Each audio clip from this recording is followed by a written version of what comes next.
Kamalapur rail স্টেশনের ৭ নম্বর প্ল্যাটফর্মে যে ট্রেনটি দাঁড়িয়ে আছে মহানগর প্রভাতী, এটা ৭টা ৪৫ চট্টগ্রামের উদ্দেশ্যে এখান থেকে ছেড়ে যাবার কথা। এখন প্রায় ৮টা ৫ পেরিয়ে গেছে, এখনও ট্রেনটি ছাড়েনি, অর্থাৎ কিছুটা বিলম্ব রয়েছে। ঠিক একইভাবে ৬টা ৪৫ ট্রেন চিলাহাটিতে যেটি যাবে নীলসাগর এক্সপ্রেস, সেটি ছেড়ে গেছে ঘণ্টাখানিক বিলম্বে। তবে উত্তরবঙ্গের ট্রেনগুলোতে আজকে তুলনামূলকভাবে ভিড় কিছুটা বেশি থাকলেও পূর্বাঞ্চলের ট্রেনগুলোতে কিন্তু বেশি স্বস্তি।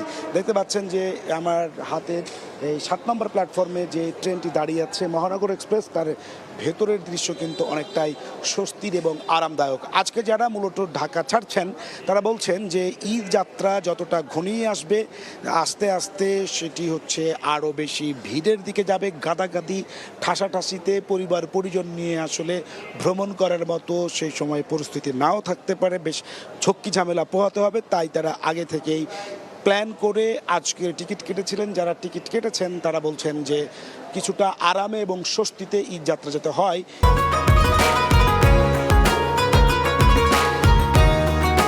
এই জন্য তারা আজকের দিনটিকে বেছে নিয়েছেন। আজকে কমলাপুর রেল স্টেশন থেকে সারা দেশের উদ্দেশ্যে ছেড়ে যাবে 46টি আন্তনগর ট্রেন, সঙ্গে থাকবে 23টি লোকাল, মেইল এবং কমিউটার। মোট 66টি ট্রেন এখান থেকে ছেড়ে যাবে।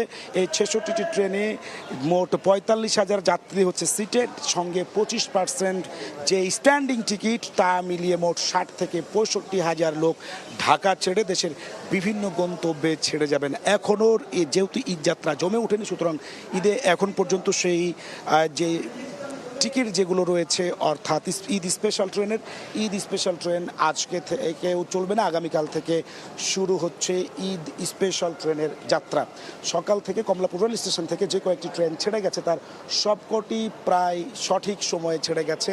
বিশেষ করে এই মহানগর প্রভাতী, যেটি আমরা দেখতে পাচ্ছি যে প্রায় আধা ঘন্টা মতো বিলম্ব হয়েছে, এবং একই সঙ্গে নীলসাগর এক্সপ্রেস, চিলাহাটি ট্রেন, উত্তরবঙ্গের ট্রেন, সেই ট্রেনটিতে কিছুটা বিলম্ব হয়েছে। তাছাড়া সব মিলিয়ে বলা চলে যাত্রা ভিতরের পরিবেশ ট্রেনের একেবারে ফাঁকা, এবং যাত্রীরা বলছেন স্বস্তি নিয়েই তারা ঢাকা ছাড়ছেন। তারাই আজকে ঢাকা ছাড়ছেন যারা ঝক্কি ঝামেলা পেরিয়ে একেবারে শান্ত এবং নিরিবিলিভাবে যারা যেতে চান নারীর টানে, তারা মূলত আজকে ঢাকা ছাড়ছেন। সকাল থেকে সবকটি ট্রেনে প্রায় সঠিক সময় ছেড়ে গেছে, কোনো শিডিউল বিপর্যয় নেই। এই ছিল আমার কাছে কমলাপুর রেল স্টেশন থেকে।